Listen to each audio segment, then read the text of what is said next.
So, first of all, I want to say thank you for allowing me to indulge and sit down next to you. Appreciate you. I know you're probably busy and having an intense conversation. Oh, no. So I appreciate you. My first question is, what is the first thing you think of when you hear the word cancer? Loss.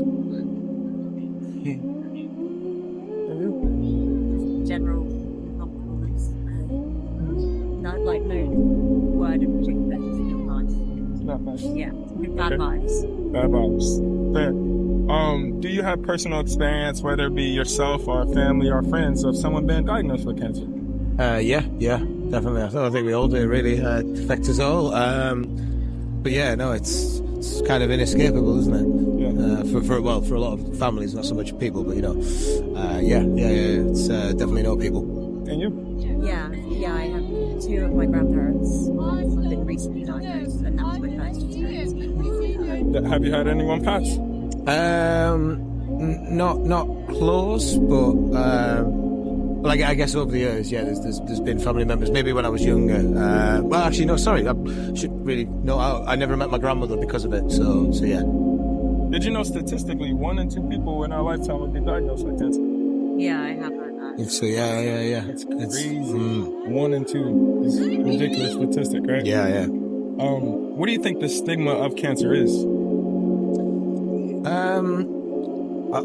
I would say it's changed in that it used to be, there's the big C, isn't it? Don't mention it. But I think it's gone from being this thing that, incurable, once you've got it, you're defeated. But I think that probably halfway through my life, there's been much more of an effort to see it as, we can beat this, we are staying stronger. Obviously, that comes with the whole feeling that there are more testing, as time goes by. Like every disease, there are breakthroughs. But yeah, I think these days, people see it more as like, not a challenge, but it's like a battle that we can actually win. Whereas before, I think it was, cancer, that's it. I think, anyway. And what about you? I think it depends on the type of cancer. I think there's like a lot that goes in terms of like, so for women, breast cancer is very much spoken about. There's a lot of awareness. But you have things like, for example, prostate cancer, bowel cancer. It's just less spoken about. Men are less likely to go to the hospital and have their concerns, and we might stay quiet and kind of stick up a lip type of thing. So I think there's a lot to be done in certain areas.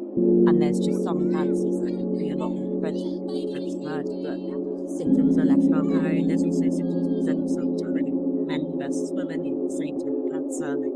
So I do still think there's things that depends that are more hush as opposed to check yourself daily, get screenings every 3 years.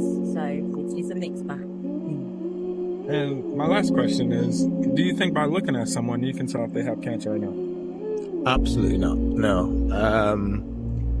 We talk these days about, do you know if someone has a mental illness by looking at them? Probably not. I feel like cancer could be the exact same.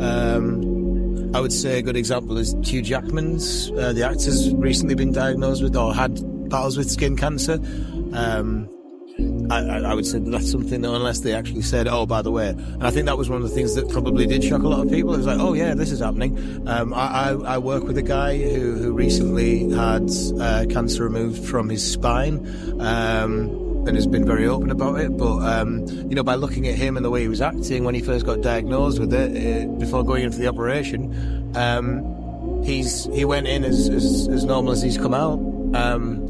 And I saw him the other day, and his energy is exactly the same as how he started that battle. So, look, obviously there will be certain things that if you look at someone who perhaps has, they've had a change, like you'd have to see them before to really understand the changes and what they're going through. But I think that unless you personally know them, it's very hard to say like, oh yeah, they've got cancer. Unlike maybe other like more physical injuries, if you like. I think there are obviously telltale signs, but I think that's for more serious cases, and also so many symptoms of illness cover like so many different illnesses. I think there are some things that people should maybe be more aware of, like losing a lot of weight, for example. that's a real indicator that a lot of doctors tend to shrug off.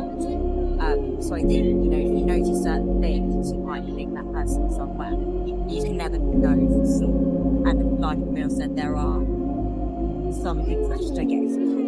I don't, let's go back. It's like, you just, you're going to have those symptoms a little bit early. So, yeah, you can't really say that you can tell for sure. Yeah, so my name is Will Wise. I'm actually a stage 4 cancer patient myself. I'm on a mission to help shift the stigma associated with cancer.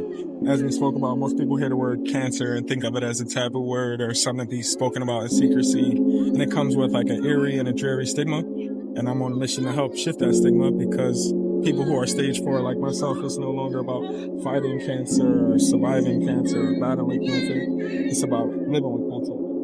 So I created this online movement called CancerBae. That's the t-shirt. Saw the shit, yeah, so come out. So yeah, if you want to support or just have a look, I do some pretty cool stuff. And yeah, thank you so much for your time. I appreciate it. Good luck to you. Sorry to interrupt. Yeah. No. The date was going well. We're stage 4 relationships, so we're fine. Okay, cool. Thanks. Thanks, man. Thank you, man. Cheers, man. Is it Instagram CancerBae or something? CancerBay. Yeah, I'll have a look at that, man. Good luck, man. Appreciate you. #CancerBae.